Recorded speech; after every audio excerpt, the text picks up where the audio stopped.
പക്ഷെ ചേട്ടനെ കുറിച്ചുള്ള ആരോപണം അല്ലെങ്കിൽ ഒരു പ്രശ്നം എന്താണെന്ന് വെച്ച് കഴിഞ്ഞാല് മിമിക്രി അറിയില്ല, പക്ഷെ മിമിക്രി അറിയാന്നുള്ള അഹങ്കാരമാണ് കയ്യിലുള്ളത് എന്നുള്ളതാണ്. എന്താ പറയാ?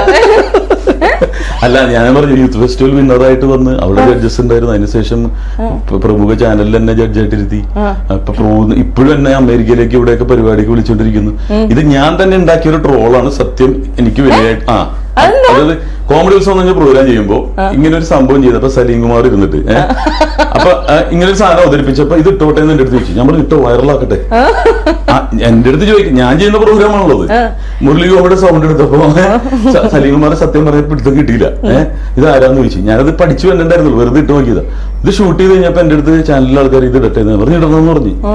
ഞാൻ ആ സ്പോർട്സ് മാൻ സ്പിരിറ്റിൽ എടുക്കുന്നത്, ഞാൻ എന്നെ കളിയാക്കുന്നത് ആസ്വദിക്കുന്ന ആളാ. പക്ഷെ തെറി പറയുന്നത് നമുക്കിഷ്ടമല്ല. തെറി എനിക്കും പറയാൻ പറ്റും, അപ്പൊ അത് പറയാൻ പറ്റും. പക്ഷെ അങ്ങനെ വളരെ ചൊറിയുന്നവരെ നമ്മൾ നോട്ട് ചെയ്തിട്ട് സൈബർ സെല്ലിനെ കൊണ്ട് തന്നെ പൊക്കിച്ചിട്ടുണ്ട്. തെറി പറയുന്നതിന് കുഴപ്പമില്ല, നേരിട്ട് വന്ന് പറയണം. എവിടെ പറയട്ടെ, കമ്പനിപ്പടിയിൽ എന്റെ വീട്, ആ ജംഗ്ഷനിൽ ഞാനിപ്പോ വന്ന് എന്നെ വിളിച്ച ആളുടെ അടുത്ത് പറഞ്ഞു, ഓട്ടോറിക്ഷയുടെ നിറച്ച ഓട്ടോ കിടപ്പുണ്ട്, അവിടെ എല്ലാ ഓട്ടോക്കാരും എന്നെ അറിയാം. അവരുടെ പറഞ്ഞ് എന്റെ വീടിന്റെ ഫ്രണ്ടിൽ കൊണ്ടുവന്ന് നിർത്തും. എന്നിട്ട് എന്റെ മുഖത്ത് നോക്കി പറഞ്ഞു, എന്റെ ചേട്ടാ ഈ ശരീരത്തിന്റെ മുഖത്ത് നോക്കിയൊക്കെ പറഞ്ഞു കഴിഞ്ഞാൽ ജീവനോട് തിരിച്ചു പോവോ? അല്ല, അതാണ് ആണത്വം, നട്ടല്. ഞാൻ പറഞ്ഞില്ല, എനിക്കൊരു കേസുകളില്ല. കോളേജിൽ പഠിക്കുമ്പോൾ വിദ്യാർത്ഥി രാഷ്ട്രീയത്തിൽ ഉണ്ടായിരുന്നതാണ്. ആൽബർട്സിന്റെ മുമ്പിൽ റോഡൊക്കെ തടഞ്ഞിട്ട് ഞങ്ങള് ക്രിക്കറ്റും ഫുട്ബോളൊക്കെ കളിച്ചു. അതുകൊണ്ടാണ് ഇന്റർനാഷണൽ സ്റ്റേഡിയത്തിന്റെ മുന്നിലുള്ള ഗ്രൗണ്ട് സെന്റ് ആൽബർട്സിന്റെ ആണ്. അത് അഭിമാനത്തോടെ പറയാം, ഞാൻ ഉണ്ടായിരുന്ന ഒരു യൂണിയൻ നേടിയെടുത്തതാണ്.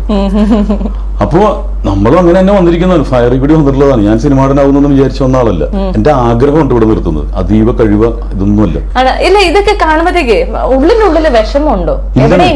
എന്റെ കോമഡി ഉത്സവം എന്ന് പറഞ്ഞ പ്രോഗ്രാമിൽ 1500ഓളം ആർട്ടിസ്റ്റുകളെ കൊണ്ടുവന്നു. നമുക്ക് അങ്ങനെ കുശുമ്പ് മുന്നായ്മ ഞാൻ കൊണ്ടുവരില്ലല്ലോ. അവരുടെയൊക്കെ പ്രാർത്ഥനയാണ് നമ്മൾ നിലനിർത്തുന്നത്, മനസ്സിലായില്ലേ? അല്ലാതെ ഞാൻ ഭയങ്കര നാദർശിക്ക് എപ്പോഴും പറയും, എടാ നമ്മുടെ ഒന്നും കഴിവല്ല, നമ്മുടെ ഒപ്പം വന്ന ഒരുപാട് കഴിവുള്ളവരൊന്നും ഇന്ന് അപ്രത്യക്ഷമായി. അതൊക്കെ അവരുടെ കയ്യിലിരിപ്പം സ്വഭാവം കൊണ്ടുമാണ്. നമ്മൾ ഒരുപാട് പേർ ഒരു കൊടുത്താൽ കിട്ടും എന്ന് പറയൂലേ, അതുപോലെ തന്നെ കൊടുത്തത് കൊണ്ടായിരിക്കും ദൈവം ഇപ്പൊ ഈ കസേര ഈ ഇതുപോലത്തെ ഒരു വീടിന്റെ മുമ്പിൽ ഇരിക്കാൻ ഒരു അവസരം തന്നത് ഓൾമൈറ്റിയാണ്. ഈശ്വര, ഇന്ന് ഞാനും ഏറി കയറി ഉറപ്പായി. അല്ല, എയറിൽ കയറണം. അത് good or bad, talk about me. ഈ ഹേറ്റേഴ്സ് നിങ്ങളുടെ ഫാൻസായി മാറും. Haters are fans.